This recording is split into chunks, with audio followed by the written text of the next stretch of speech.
Est-ce que je peux vous parler? Ce n'est pas parce que nous sommes chrétiens que nous ne devons pas utiliser l'intelligence.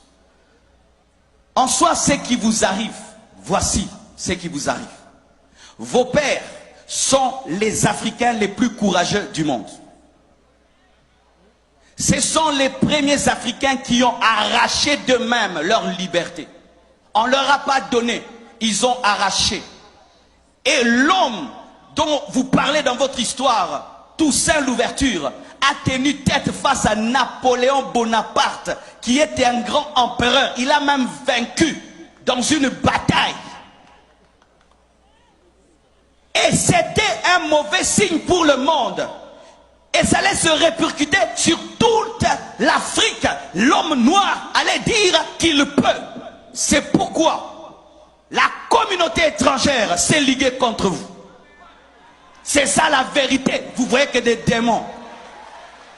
Ah, parce qu'on est chrétien, on ne peut pas parler comme ça, hein, que je dise démon, hein, alors que mon intelligence me dit que non, il y a un complot contre vous.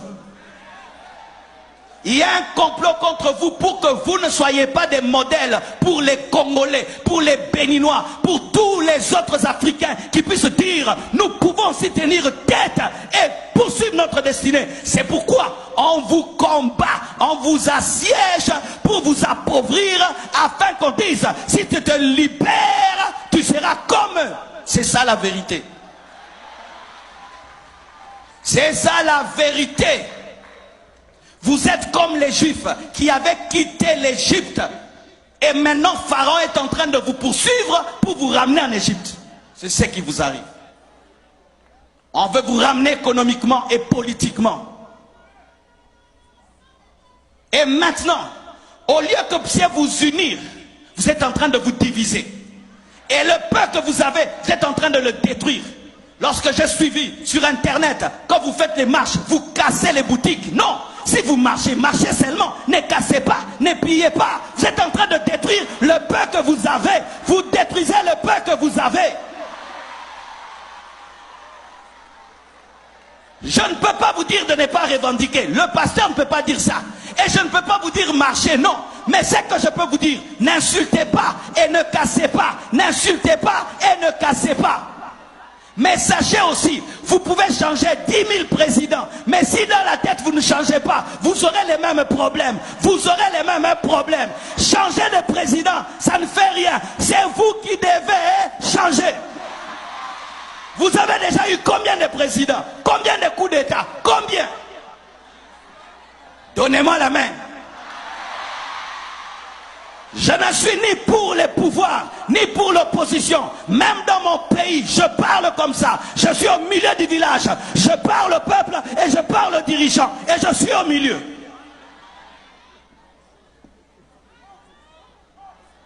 Tu marches, tu viens dans ma boutique, tu me prends tout. Est-ce que ça c'est marcher encore? Tu marches et puis tu brûles ma voiture. Ça c'est encore marcher. Qu'est-ce que moi je t'ai fait? Qu'est-ce que ma voiture t'a fait? Qu'est-ce que ma boutique t'a fait? Ne commettez pas l'erreur que nous on a commis au Congo. Vous savez ce que nous on a fait au Congo? On a marché comme ça et puis on a pillé. On a pillé les plus grandes entreprises. On a pillé la zone industrielle. Et notre économie a reculé fois 100. Et la zone industrielle aujourd'hui est devenue une zone résidentielle. Qui ont détruit nous-mêmes? Et quelle force? On pouvait voir un Congolais qui transporte lui-même un congélateur. Cette force-là que tu as pour piller, tu ne peux pas l'utiliser pour travailler. La force que tu as là pour transporter des congélateurs, tu ne peux pas l'utiliser pour travailler et développer ton pays.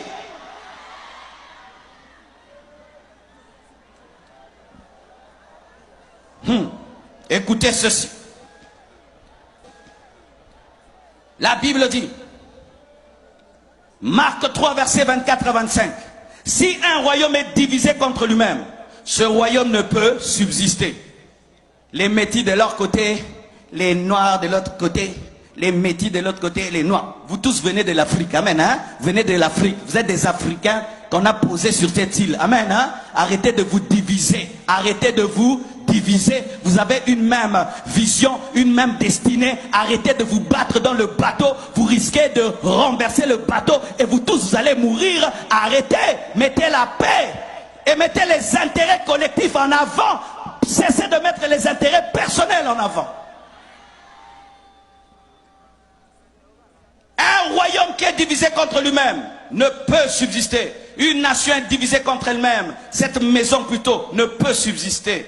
Faites attention de vous diviser et de vous détruire alors que vous êtes en train de jouer le jeu de vos ennemis. Le jeu de vos ennemis, de ceux qui ne sont pas là mais qui sont là. Pendant que vous déchirez, vous êtes en train de jouer le jeu de Pharaon.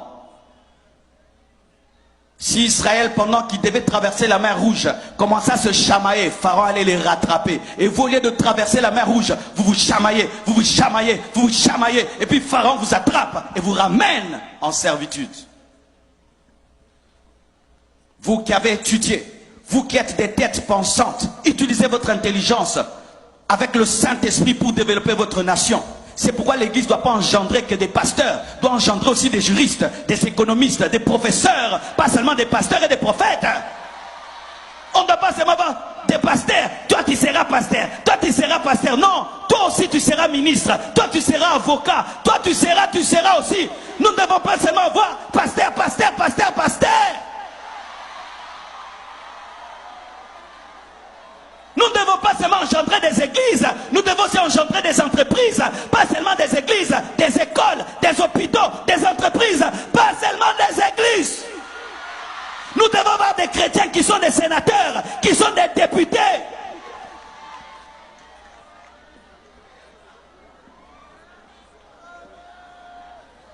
Samuel a engendré des prophètes et il a engendré des rois. Il n'a pas seulement engendré des rois, il a engendré des prophètes. Pas seulement des prophètes, des rois aussi. Mais nous, l'Église, nous n'engendrons que des prophètes. Et quand on a des problèmes de royauté, on n'a personne.